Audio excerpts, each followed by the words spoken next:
I was at Google running Europe, the Middle East and Africa, which used to include Russia. Then Russia invades Ukraine for the second time. The authorities visit our country manager and our head of YouTube and basically ask, who can I arrest? There is nothing more toxic than a leader who visibly thinks they know all the answers. You know, I'm an LLM, not a large language model, but a leadership learning model. I'm in Canary Wharf, in the main tower of Canary Wharf. It's about 8 o'clock in the evening. Everyone else has gone home. I'm sitting there because this is the job of, I wanted to be running something, and this is the job of running something, and I don't know how to do it. Proactively asking for help has now become part of my, as you say, leadership repertoire. So the marvellous thing about asking for help is that, hi, I'm Hayaatun. And I'm Matt. And welcome to What We Don't Know. This is all about the playbook of leadership and how it needs to change. But in today's episode, we're going to be talking about leading through uncertainty. So I'm going to be sharing my experiences of finding my vulnerability as a leader during the pandemic and how it made me so much stronger. And in amongst taking your questions, I'll be talking also about my experience of running Google in Russia when the Russians invaded Ukraine and we were up against the wall. There were literally no good answers to any question. Can't wait to hear about that. Let's go. It's all about trying to learn to lead in this chaotic world, isn't it? And this year has started so chaotically. I keep thinking back to that Davos moment with Trump and Carney.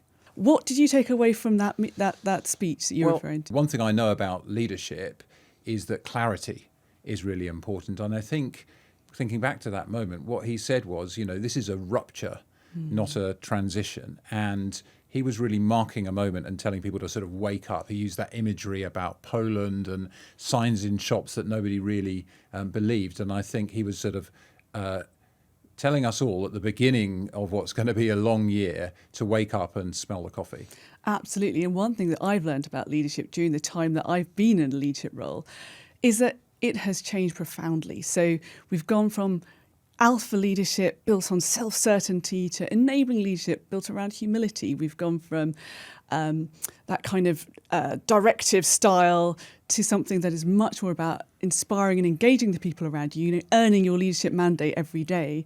And we've gone from that more linear approach to leadership where you say, right, that's a flag on the hill, follow me, we're all going to march towards it, to something that really is about being adaptable and flexible and responsive to the changes that we are now accepting are the norm. The sort of whole context of leadership has changed.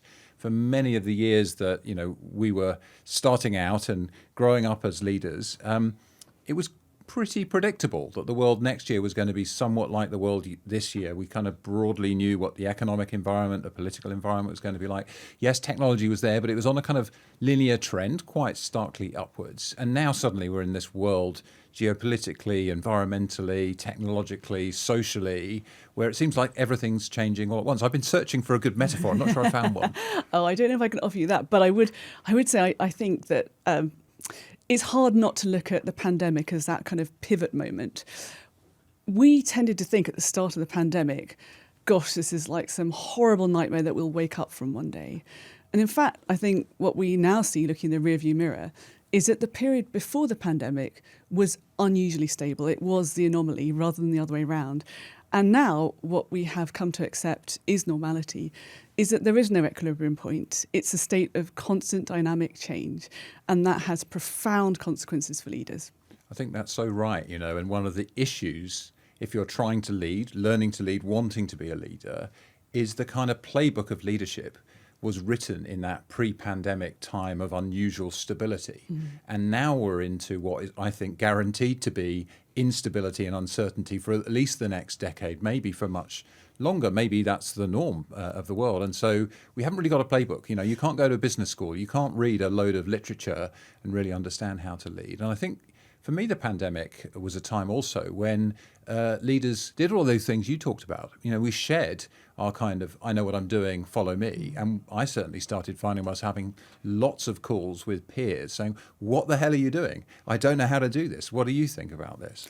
So I think we're kind of moving into the what we don't know part, actually, aren't we? So we've talked about what we know, which is that leadership has changed profoundly. Of course, that's one of the reasons that we want to do these conversations and to talk to guests who are going to have really interesting perspectives and to hear from listeners and people out there who are either leaders or aspiring leaders about what's on their mind. But we come to this with this spirit of humility, because actually if any leader thinks they know what they're doing, they think, I've got this covered, then either they are lying to you or they're deluded, because none of us have that sense of security anymore.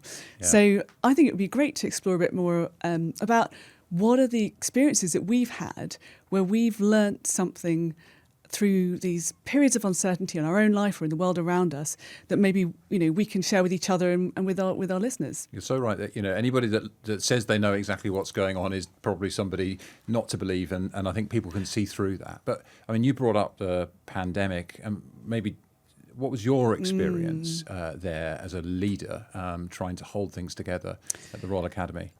So if I think about the pandemic, it came at a particular time for our organisation that we had just developed. It sounds a bit embarrassing to say this out loud, but our first real strategy. If strategy is about choices, this was the first time that we had a strategy that really forced us to make choices, that gave us a filter we could use to rule things in and rule things out. And we completed this long consultation. In March 2020, we were about to go live. What does that mean to go live? Sort of announce it? Announce and tell to the world and start working to it. So it would take effect from April. And then something happened and we thought, we better just pause for a minute and check that this is going to be something that we still want to say publicly represents our commitment for the next 5 years. And so we had that little moment of anxiety and obviously, just an immensely pressured and really terrifying period in global history at a personal level, at an organisational level. And what was interesting was we left it for about 2 months and then we went back to the strategy and we said, everything we wrote still stands. We know who we are. We know the difference that we can make. And we just had to tweak 1 or 2 words to make it feel even more resonant with the time that we were in. And so I think that it was quite interesting that you could write yourself a view of the next 5 years and have this massive disruption and then still conclude that what you'd written still held true. And having that strategy was so, so important for the organisation because it enabled us to actually harness this period of disruption to make sure that we also transformed ourselves at a rate that just would have been impossible in peacetime. And so it sounds kind of counterintuitive, and I don't mean to in any way diminish the extraordinary suffering and harms that people were experiencing that time. But for us, it was actually a point of leverage for faster transformation. So there's 2 things I want to pick up on there just to expand a bit. So the first, which I think is quite common when you encounter uncertainty, you mentioned, we put things on pause. And then you also kind of mentioned the human emotions of like fear and everything we were all trying to do with families and personal well-being and parents and dependents and everything. So there's a sort of pause moment when you hit uncertainty. But then the other thing I think is one of, certainly my point of view on the leading in uncertainty is a key ingredient is clarity. Absolutely. It's what you know. And actually you reflected and you were like, actually, we've got even more clarity, which is sort of tested in this new reality, that this is what we need to be doing. And that's part of what a leader has to do is give clarity. Here are the priorities. So true. And also when you have what feels like chaos around you, you need to be able to help people within an organisation still reach that point of stillness and clarity around what we are going to do in response to this. And so something like a strategy or whatever it is, however you articulate your goals, can be an amazingly galvanising tool for the organisation. And 2 things about that were that looking back, I reflect on now. One was that we also, I think, seized back agency at a time when people felt like they had absolutely no control over what was happening in their personal lives, in their professional lives, in the world around them. And so by having a clear strategy, and actually we had within our programme something we call positive response, which was a specific positive response to COVID, drawing all the things we said we would do, but just with this particular focal point. So we had this positive response programme, which was targeted specifically at how we could harness all the things we'd committed to in the strategy, but particularly focusing on the pandemic. Right. So it was a positive response to that pandemic. So it's things people could actually do in this uncertainty that were going to make a difference. And so reminding yourself that you haven't lost all agency, you can still feel empowered in the face of uncertainty was incredibly important. The other thing that was very interesting is when we got to the end of our 5 years, we had some brilliant pro bono strategy work done by a wonderful consultant who happened to work at McKinsey. And the one thing that we felt hadn't worked as well in the strategies we wanted to was it was relatively broad. It wasn't perhaps as tightly focused as it could have been. And she said to us, I know you feel that way, but what you also have to recognise is that bit of flex you put in your strategy enabled you to respond to the biggest possible disruption that anyone could have experienced.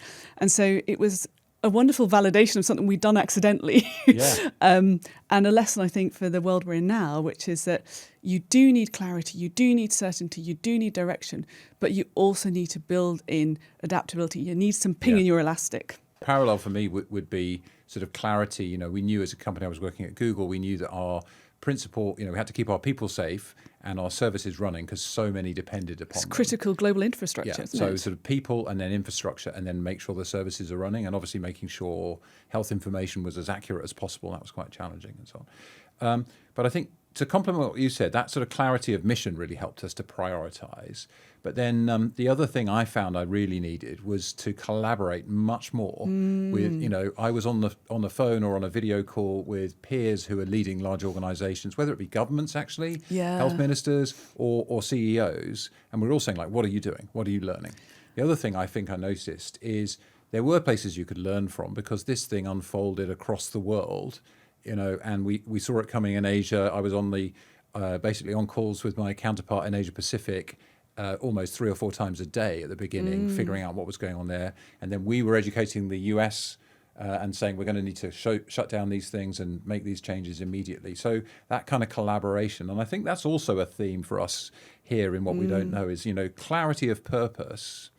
I used to say clarity beats certainty. You know, I can't give you certainty. I don't know when this is going to end. I've got one of those, but mine is clear. clear beats clever. Clear beats clever. Yeah, we had a lot of clever people in our organisation. We need a league table of C words. So we've got clarity, cleverness, and certainty.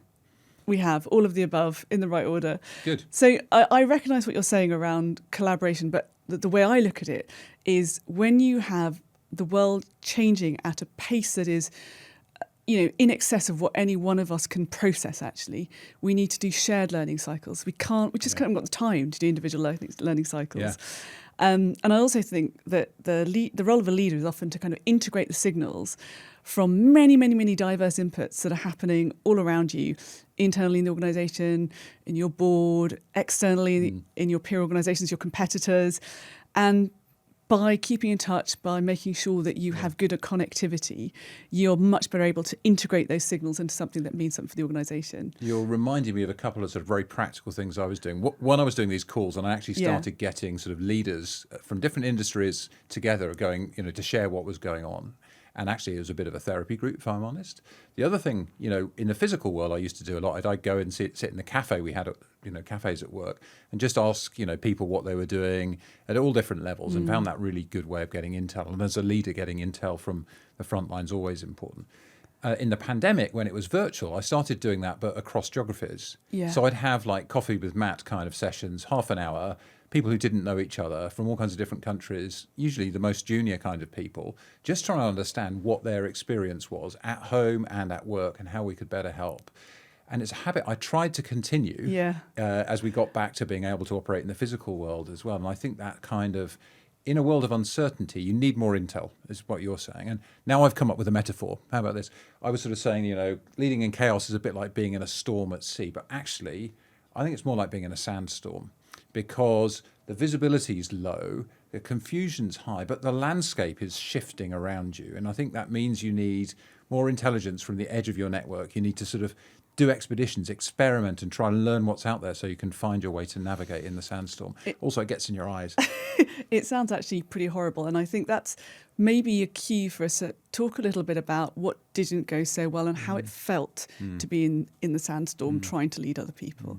Because at the moment we've sounded like, we pretty much figured out how to do this, which I don't think is representative of what it actually was as a human experience, as a leader.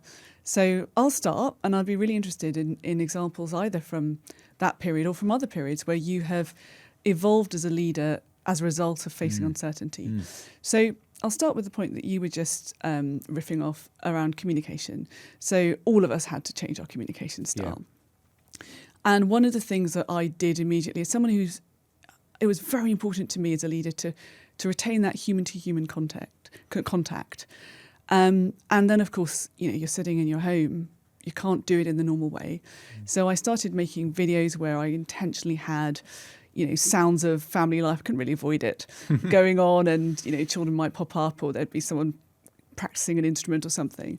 And that didn't sound very radical, but for me it was a big deal because I had survived until this point as a mother of young children, busy life, by compartmentalisation. Yes. It had been absolutely critical to how I stayed sane and how I felt that I was doing the best by my family and by my work. And suddenly that was just ripped away from me. And I found that quite a scary experience. But I could see that from the point of view of what did my colleagues need, seeing a human face, not just a professional face, was really important.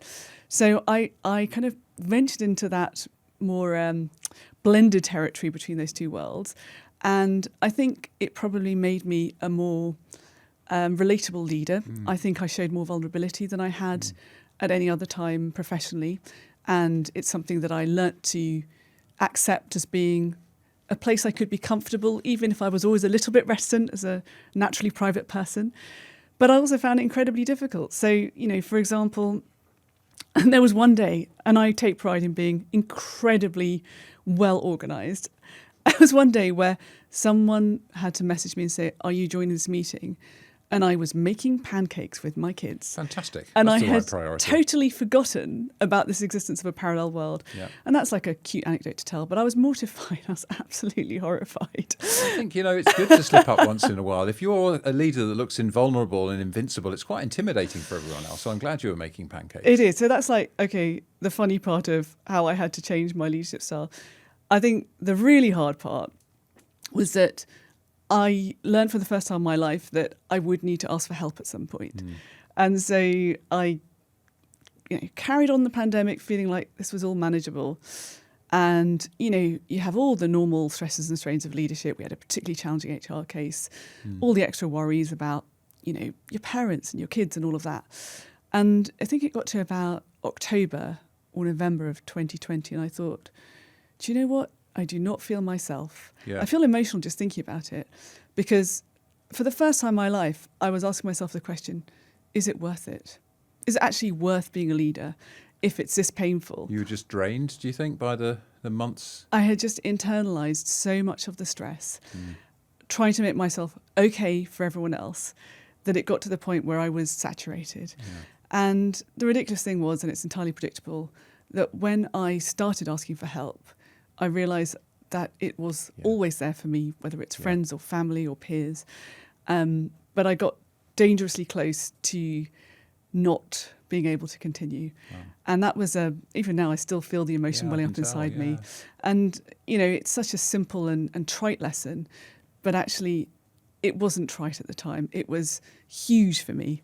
And the thing I did after that was to say to the people who know me best, look at me and tell me if you don't think I'm okay. I need to pass back to you, otherwise I'm going to get... Look, thank you for sharing that. Too emotional here. I can tell it's emotional, but I think also that lesson about asking for help, I don't think you can be a leader that's convincing these days without being able to do that. And, part of the reason we've called this What We Don't Know is that as a leader, you have to declare that you don't know some of the stuff and you need help on stuff. And in that case, you're talking about help on a personal energy level as well. But maybe even asking for colleagues, that's the other thing. You have people in your team around you all the time who can help. You made me think of a personal example, but before we do that, I ask you, where did you find help? You sort of asked for help, but where did you find the help that allowed you to sort of reset and reboot? It was one of these silly things. I broke the spell just by asking. So I talked to my mum, actually, who's not someone I'd ever talked to about work. Yeah. And I have a wonderful group of peer coaches. We'll talk more about that. I'd love to explain why they've been so important in my life.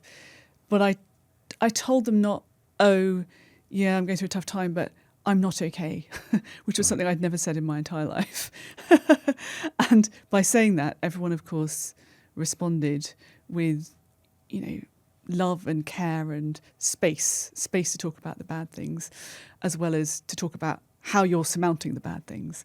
But anyway, I feel like I've shared a lot here. Matt, I would love to know more about your personal moments as a leader where uncertainty has maybe provided a stimulus for growth, or what you've learnt that you think's relevant to this crazy world we're in now, where chaos is embedded in what we all have to confront every day? Well, I was thinking about some bigger things, but actually your stories made me want to sort of take you to a really personal moment. So we were talking about uncertainty that comes from the context there. Let me go to something that I think was a pivotal moment for me. Years ago, I'd come out of working for a pointy-headed consulting company, and I'd been hired to work in a newspaper company. Now, I did 6 or 7 years of strategy consulting, then I worked in the most strategically challenged industry and the most strategically challenged player, so it shows how much I'd learned. But anyway, I can take you to a moment. I'm in Canary Wharf, in the main tower of Canary Wharf, where the newspaper's offices were. It's nighttime. It's about 8 o'clock in the evening. Everyone else has gone home.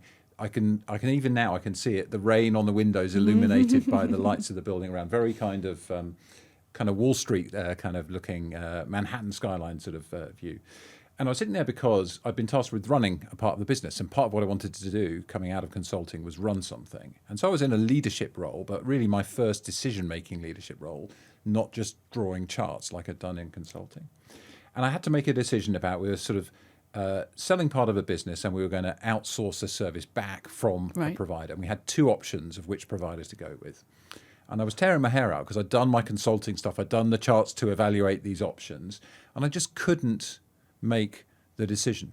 The facts didn't allow me to make the decision. I could tweak the criteria. You know what? If you've been in that situation where it's just not clear what decision to make, I've really felt like I was stuck. Yeah. And I felt kind of frightened because I'm like, oh my God, like this is the job of, I wanted to be running something, and this is the job of running something, and I don't know how to do it.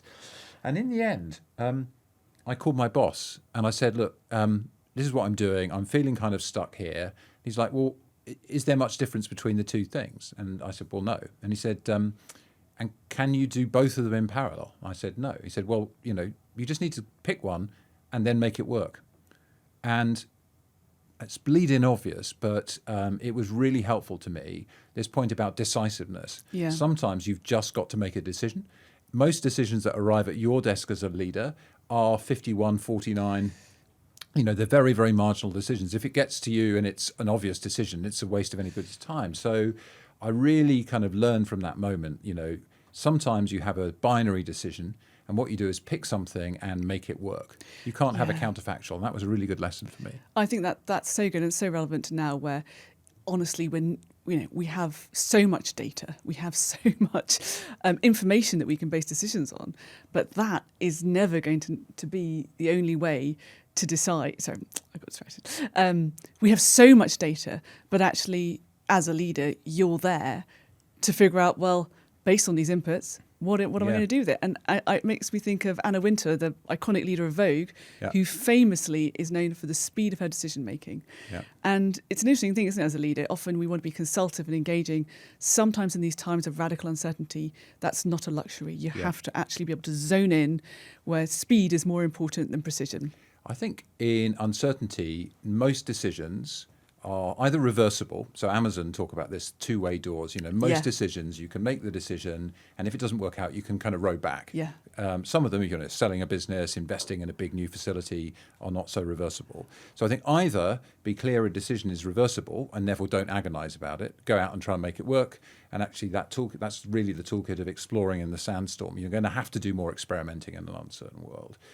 If it is a binary decision, really focus on making the decision and then investing in making it work as best you can. And I think those 2 things, when you frame things like that, it's really, really helpful to kind of get decisions made.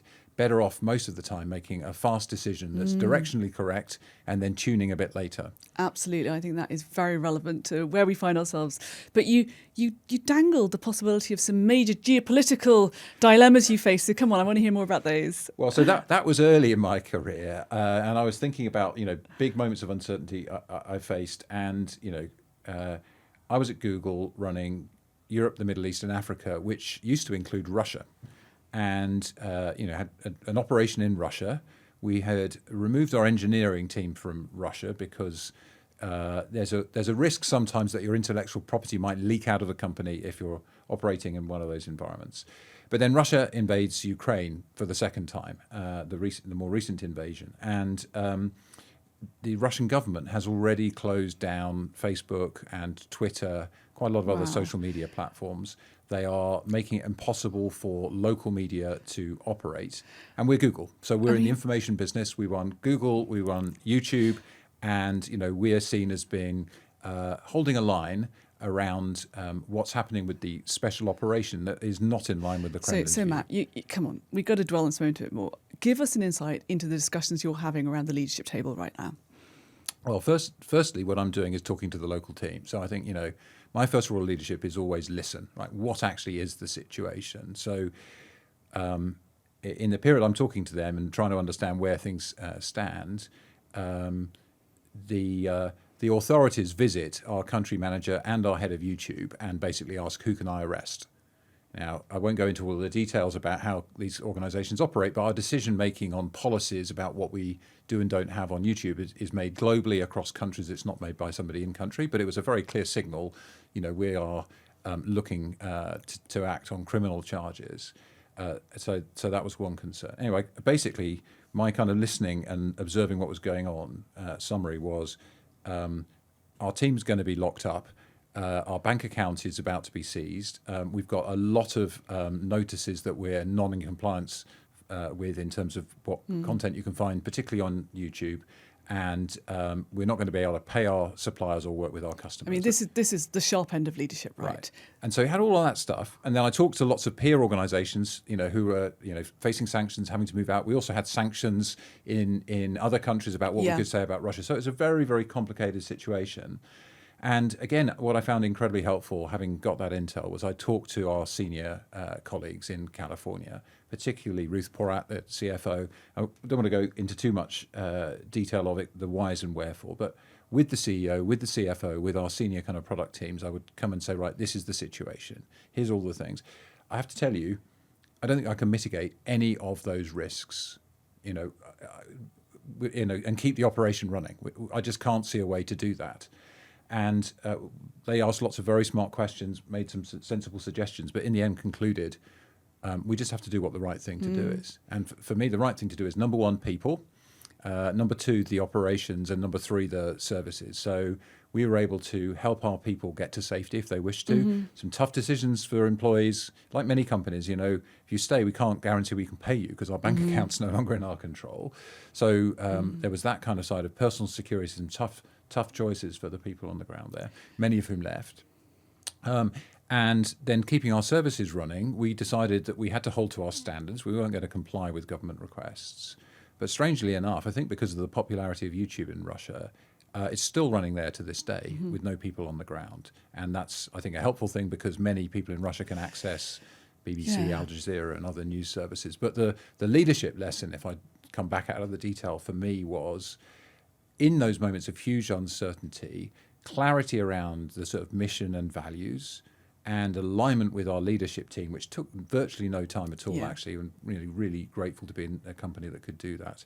Really helped us. Wow, that is a very it's an example that really focuses the mind. It's an example I would call acute uncertainty. Yeah. I think what we're now experiencing is a period of chronic uncertainty. It doesn't go away. So you have these acute peaks, but actually you're living with chronic uncertainty. And I'm interested in what you do as a leader to make sure that doesn't lead to a kind of erosion of your ability to keep on being the shock absorber. Yeah. Because often in a crisis, people can step up and manage their way kind of through. It's like we'll find our inner hero at that moment. Well, not all of us do. We find out whether there is one. But, that's a different thing from day after day, finding there's this relentless news cycle, that the scale of risk seems to just get bigger and bigger, like the frame of reference grows all the time. And so when you have to live through chronic uncertainty, what have you done to try to make sure you still have fresh legs? I think this applies to kind of anybody in this world of chronic uncertainty. Don't forget, whether you're a boss or you're just trying to scrape together, enough money to keep your family fed, and many people are in that situation. You go back to sort of Maslow's hierarchy of needs. And I think I learned a lot about my physical health requirements from being an athlete many years ago. In elite sport, I knew that if I didn't sleep well, if I didn't eat well, food is fuel in this context, and if I didn't look after myself, having friends and other people I could draw on when I was down, then I wasn't going to perform. And I think the same applies in the world of organizations and work, and particularly for leaders. I think what's different for a leader for me is everything you do, every gesture, every time you're a bit snappy, when you look tired, people pick up on those signals. It's So amplified through the organization. So it's even more important to sleep, to eat, exercise in my case, to try to stay healthy and stay grounded with friends. And I think about that in terms of a sort of personal boardroom.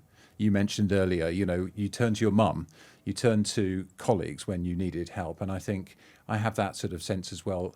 Personal boardroom in terms of people I can trust from the business side. I think I'm getting this wrong. Can you give me a view? My colleague, Yonja, who was my marketing director, she was the yang to my yin, if you will. She would tell me when I was being an idiot. She would watch out for me if I started to look like I was tired in those times, and was really, really helpful. So having people like that who you can rely on, I think really, really helps. But it starts with the basics of trying to make sure you sleep and eat and stay healthy. Yeah, gosh, my head's going in 3 different directions because I want to pick up on a number of things you said.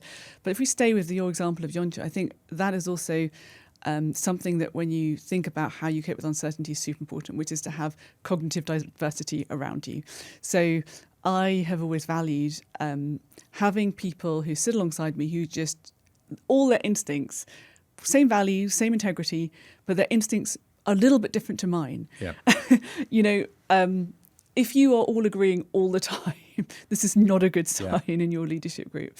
And so when I think of those times when we've had real dilemmas, so sometimes uncertainty, it's like background noise. You can actually just carry on doing what you're doing. And sometimes that uncertainty really, really requires you to listen and engage with it. And in those times, I've always thought it's very important to sort of segment your life and make sure there is one segment where you can have the totally honest conversation, where you can go to your darkest place. I've always thought if you look worst case scenarios in the eye, they're automatically a bit less scary than they were before. And you need to have people that you can do that with, because unless you do that, you're not really doing the right thing by the organisation. Can you give us an example of one of those moments, if you're happy to share, where you looked that in the eye? Well, say, I mean, it's always difficult when you want to talk about worst case scenarios because not all organisations want to have those ventilated in public. But if I think of a couple of times where there's been a real financial consequence of something. Yeah. So you're in a position where the worst case scenario really could be quite serious. People might not get paid, for example. Suppliers might not get paid. Staff might not find there's money in their account on payday, those kinds of scenarios. Be able to talk with a small number of incredibly trusted people about what you will do, even if that scenario arises, and then track back and think about all the things you can do to stop it arising. Great. You are in a much better place than if you have the same conversation, but never really confront, well, how bad could it be? Yeah. And so I always think that is another useful technique to use when life has chronic uncertainty. You've got to be in that kind of chess mindset where you look at all possibilities, you think about if this, then what. And I always think, if you look your problem in the eye, straight in the eye, it's a bit less powerful over you. Quite often sort of thinking about what's the worst that could happen and having somebody play that out is helpful, I agree. But there's something else you mentioned there which I think is essential in leading in uncertainty, which is dissenting voices. People, my example is people who tell you when you're being an idiot. And one of the jobs I think of a leader in today's world of uncertainty is to create an environment where it's okay to ask challenging questions of the leader. So what do I mean by that? If you're asked a challenging question in a public forum, you can get shirty, sort of close it down or whatever, or you can say, you know what, that's a really tough question for us. And I'm not sure I've got a good enough answer for you. But I'll tell you what I'm going to do. I'm going to come back and really want to engage with that. That's good. And even better, you can celebrate the question and say, can I just say thank you for saying that's not easy to say those things in these forums. And I think because the intelligence you need is all around an organization, you need people who can tell you what's going wrong, particularly on things to do with culture where it's very intangible. So I think creating an environment where you can get confronting scenarios or dissenting voices or people who tell you when you're getting it wrong, really important. Do you know, Matt, having listened to you talk about that, And now that my emotion feels a little bit more under control, I'd like to revisit that story I told you about how I experienced this moment of I'm not okay during the pandemic. If you're happy, let's go. Great. So I got to this point in 2020 where I could just feel I wasn't myself. You know, your internal radar says, I do not feel the way I'm supposed to feel. And I couldn't put more colour or structure on it than that. And then I started finding myself asking, is this really worth it? Do I need to be in a leadership role when it's this hard it takes this much effort to get up each day and to be fine for the purposes of the people that need me to be fine? How was that manifesting itself day to day? You just not wanting to get out of bed? What was the... No, I've got a real sense of symptoms? duty. So like clockwork, I would show up, be present, be fine. But the interior experience was getting more and more threadbare. And I felt, I guess you could say, depressed. I felt despondent.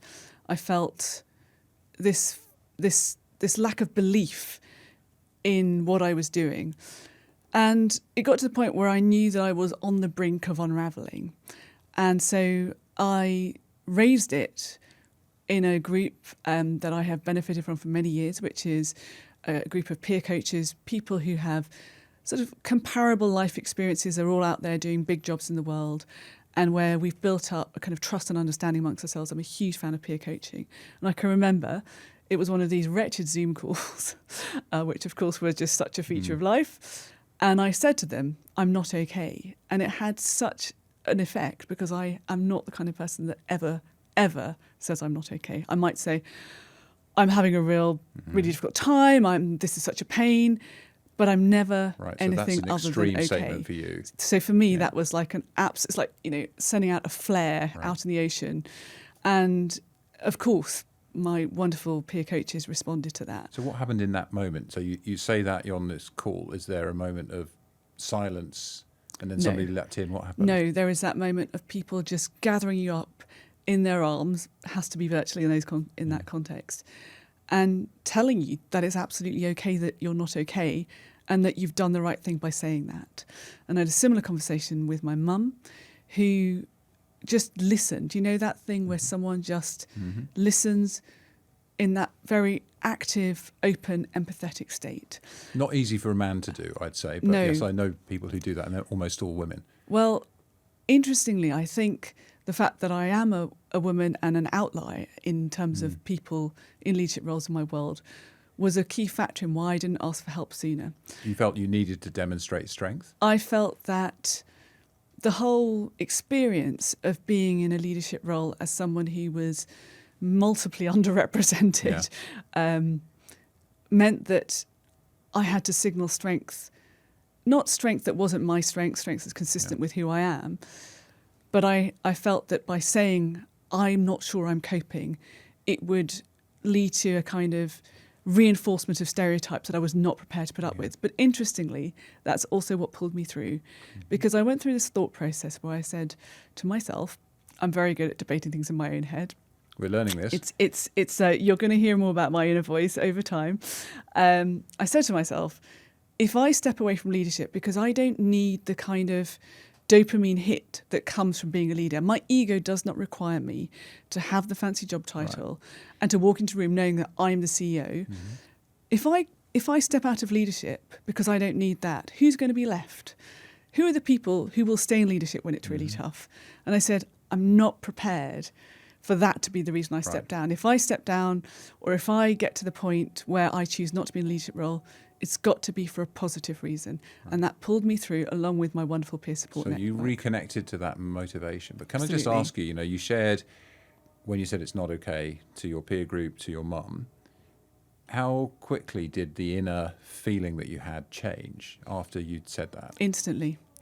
It broke the spell. By saying I'm not okay and realising it was absolutely the right the universe thing didn't end at that to point. have said that. Right. It's like a moment of clarity that I just needed. And also because then I was able to prioritise myself and some self-care, which I had totally neglected throughout the pandemic. It was the start of turning a corner. Then? Oh, no. No, quite the reverse. Come on.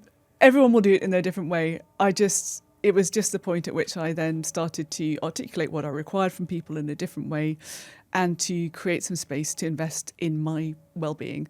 So, yeah, I think the lesson from that, okay, what I know now as a result of that experience is you have to get help self-monitoring if you're in a leadership role, because sometimes you're thinking so hard about everyone else's needs that you just stop being alive to what your own needs are. And the way I talk about it now in terms of when I'm sharing that experience with other people is I say, if you're a leader, you're saying, I'm prepared to go up front and drive the bus. So I need to ask myself, am I safe to drive the bus?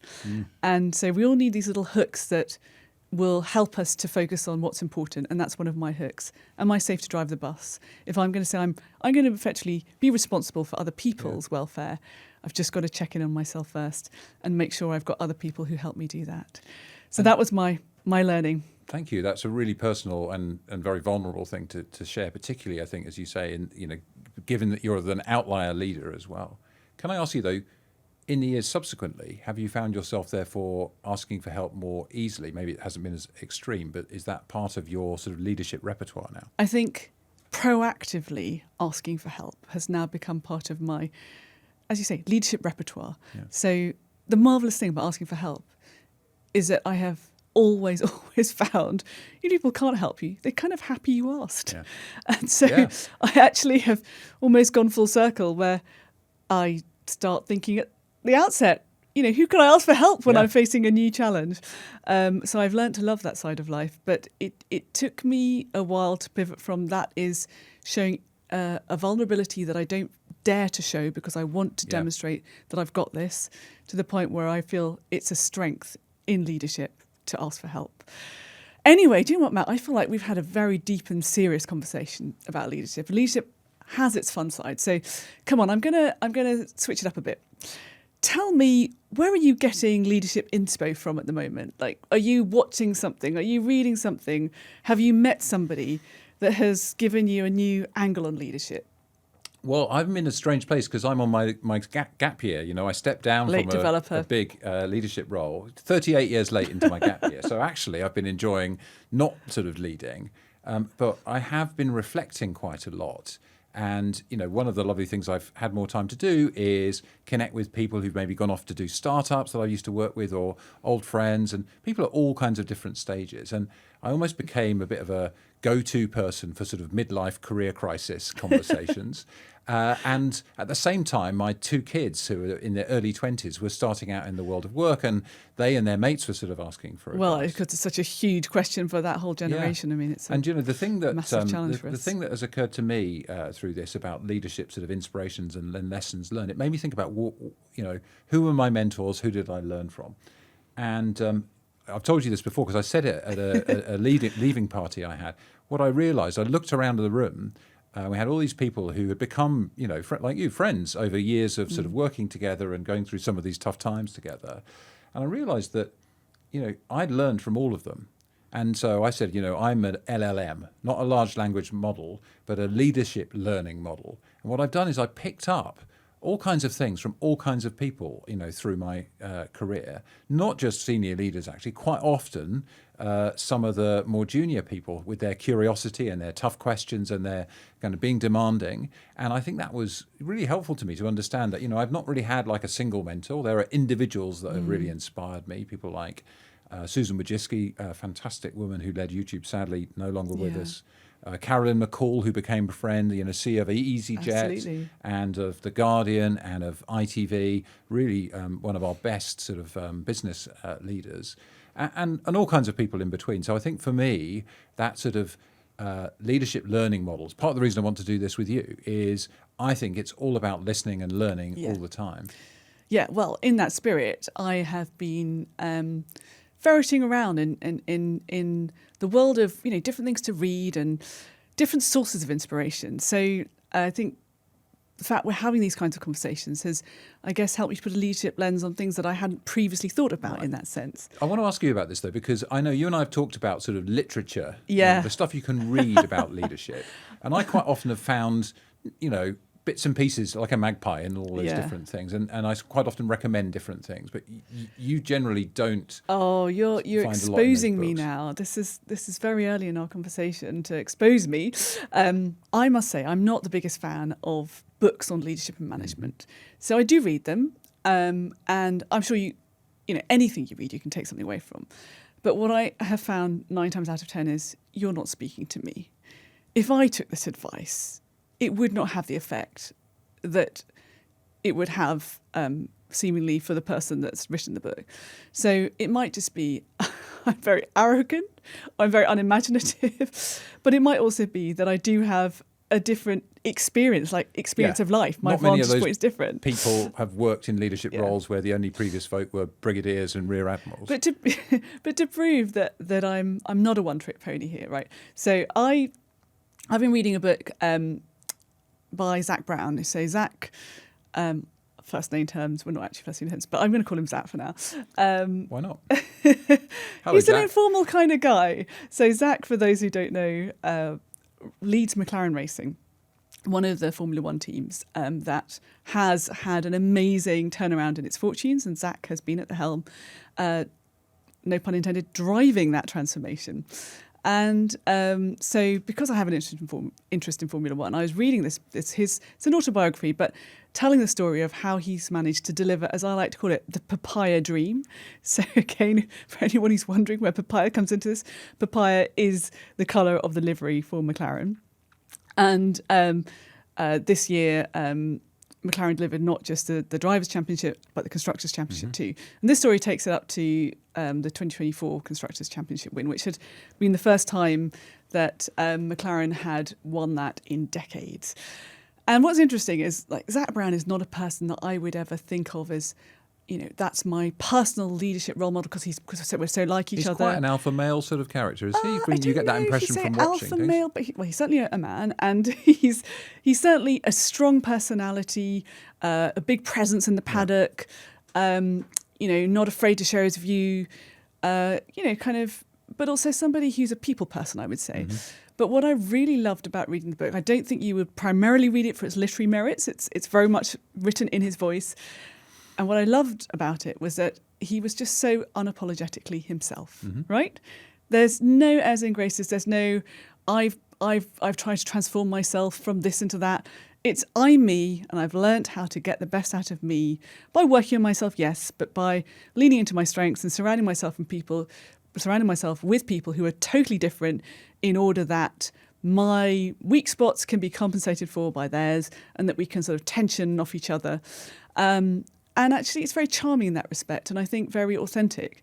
So I found it quite an uplifting read, and an example of if you truly, truly embrace I do me, you do you, as leaders, it can get you a long way. But I was also very inspired by his values around loyalty, around treating people well, around fairness. And, you know, Formula One, it's so fiercely competitive that you don't talk so much about that side of it. But that came through really clear. You could sort of feel him almost shouting those. And then just to show the diversity of sources that you can get leadership lessons from, I'm going to give you my other literary example, which I've just read. And it's about as different as you can get on the spectrum of literature. So a very good friend of mine said, this is a singular book, you must read it. So it's Jacqueline Hartman's book, I Who Have Never Known Men. And I don't know if you've come across it. I haven't. It's a dystopian novel, quite haunting, quite affronting. I don't want to say too much about it because I think it spoils it if you know what's going to be there in terms of storyline and things. But it's a very, very unusual stimulus to think about leadership. And it's So I'll sort of set it up for you. You meet these women who are living effectively imprisoned by silent men who wield all authority. Now, it's got nuance in it. Don't think this is just about, you know, a feminist voice. It clearly is a very feminist book, but it's a really startling piece of writing that I would highly recommend. But what's so fascinating is it shows how entirely leadership is decoupled from power. And it Right. shows you that leadership is also not about delivering an outcome necessarily. Like you and I in our working life must have spent so much time thinking about how do we deliver impact, how do we deliver the bottom line. And this is about leadership for the sake of humanity, leadership for the sake of just living well or living better. And it's also a story that is quite interesting from the perspective of talking about or prompting thoughts around self-empowerment and self-sufficiency. So often as a leader, you're looking to other people to validate your leadership. But actually, this puts a really different spin in it. So I just thought those are two completely They are like pretty wildly different examples of interesting books that have prompted my leadership musings. Anything in that category for you? Well, I mean, firstly, I think it's brilliant, and it illustrates something I think is really important, which is, you need to be a kind of magpie. And one of the things we do know about leaders and CEOs in particular is they tend to read a lot more than the average person. I think that's certainly true for me as well. So I love those two, and I'm going to make sure we put them in the show notes, and I'll read both. A different one for me, we touched on this earlier, Why We Sleep by Matthew Walker. And actually had the privilege of interviewing him some time ago. You can look at Younger Matt on YouTube with him if you like. But you shouldn't read it if you're a parent of young children. But other than that, everyone should read it because it tells you what we know now about how sleep plays a role in our health, in our emotional well-being, in our problem-solving capabilities, in how good-looking we are. And I just found it fascinating. I read the early research and started, as my kids were growing up, to try to put some of those practices in place in terms of going to bed earlier, sleeping for longer, cold bedroom, no screens and stuff. And I found it transformative. I wish I'd known it when I was an athlete. So I find that that's kind of a helpful. Again, that's the sort of thing I read. It's not kind of, this is how to be a leader. It's like some human stuff. Yeah. And I think right now we need leaders to be the best humans we can. Yeah, we be. need leaders on a good night's sleep. Yeah. I mean, there's enough dodgy leadership out there right now to wish everyone a good night's sleep. Yeah. But hopefully no one is getting sleepy listening to this. And I would love to hear from some of our listeners, actually, because, I do really enjoy talking to you, Matt.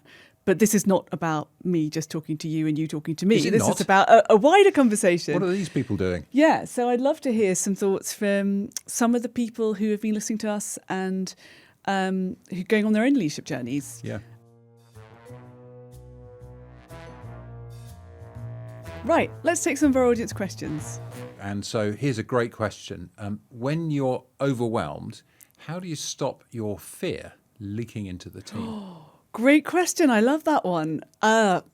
Always a good rule of thumb. Control the controllables. Focus on what you do have control over. So there are lots of things that will be adding to your stress. Zone in on the things you do have control over. And also remember that any problem, no matter how big, can be broken down into a series of smaller pieces. And so if you can independently make sure that you're going through that thought process and then figure out which of those chunks you should work through with your team and which of those chunks you need to take away and deal with some. Sorry, I've just wait for this. If you can work out which of those chunks you need to work through with your team and which of those chunks you need to take somewhere else where you're going to get help and support, I think that helps create the feeling that you do have some agency, you do have some control. And so that takes away the sense of overwhelm.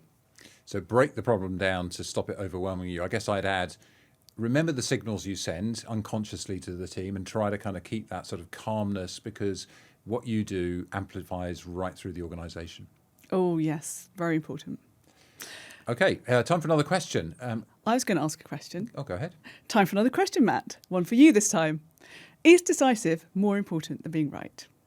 Wow. In a world of uncertainty, I think most of the time taking decisions faster is more helpful than being really deliberate. Two types of decisions.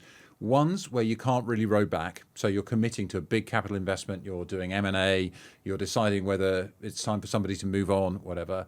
Hard to reverse them. You've got to commit and make them work. And then there are other decisions, many of them, where you can sort of say, well, let's try this. And if it doesn't work, we can try that. So I think recognize the type of decisions. But right now in uncertainty, being decisive is pretty critical. Sometimes an active decision not to do something or to delay is also a good decision. I have a caveat. Go when ahead. it comes to people decisions, being right is more important than being decisive.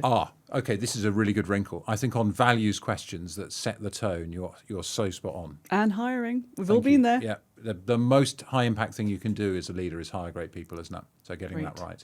Okay, so some decisions around people we've concluded are extra important. Okay, time for another question. What's the difference between resilience and denial in leadership? Wow. I don't think you ever want to be in the denial space as a leader. I'm a big fan of look your scariest problem in the eye, and it's less scary after that. And really, to be resilient, you have to have confronted downside risk as well as upside opportunity. You cannot live with your head in the sand as a leader. Bad things will befall you. Totally agree. Denial is absolutely useless. You've got to understand the facts, you've got to confront them, and you've got to ask for help in order to come up with the best way forward. And this is even more important in this crazy, complicated world we're living in. Okay, great. I have another one from our audience. I'm a leader, but I'm not confident I know where we should go, where we should be heading, and I don't know how to tell my team that I don't know. This is something I really see a lot when people move into a leadership position, particularly if you're appointed from amongst your peers. And I think the temptation is always to feel like I need to show them I've got all the answers because I'm the leader and they're looking at me and they won't respect me if I don't have the answers. I think the reverse is true. I think that when you say, I don't know how we're going to do this, or I don't know quite what the answer is here and I need your help, it creates the space for the team to step up. And it creates a sense of trust that this isn't somebody who's going to spoon feed me everything. This is somebody who I'm going to be able to help. And I think that brings teams together. So I think it's really an essential ingredient. It feels scary at the time to say, I don't know, and how can you help me? And if you flip it, there is nothing more toxic than a leader who visibly thinks they know all the answers. You will not have a team in 5 minutes. When I was a consultant years ago, we were working for a big industrial company, let's say, and the story of the CEO was he was flying in their corporate jet, never a good sign, and they were flying into a storm, and he told the pilot how he should be flying the plane. And I just thought, there's a company I don't want to work for. I think I know this guy. There's a company I don't want to work for. Okay, let's take another audience question here. How do you stop one crisis decision from defining your whole leadership story? Wow, I hope this person hasn't had to take a crisis decision and now feels that's all they've got. It's so interesting because actually when you navigate a crisis, almost whether you succeeded or failed, people want to hear you talk about it. So if you're not careful, you can be known as that person associated with that crisis. So I think you really got to ask yourself, why am I here as a leader? And if you're here as a leader to continuously deliver good things with and through other people, your story should naturally evolve. So if you're finding that that's how you're pigeonholed, I think it's time to take a step back and ask yourself, are you really focusing on what's important in leadership? And then if you feel that what you're doing is great, but the story's not getting out, get yourself some great PR. That's a really good advice. Something that occurs to me when you're talking there is a lesson I learned from some actors once, which is get your attention off yourself. You might think it's your whole leadership story. Other people have got plenty else going on in their lives and they probably aren't paying as much attention. So sort of over-worrying about things sometimes can be a real challenge. So I'd say get your attention off yourself, focused on being the leader you want to be. Yesterday's news is gone. Thanks so much for watching.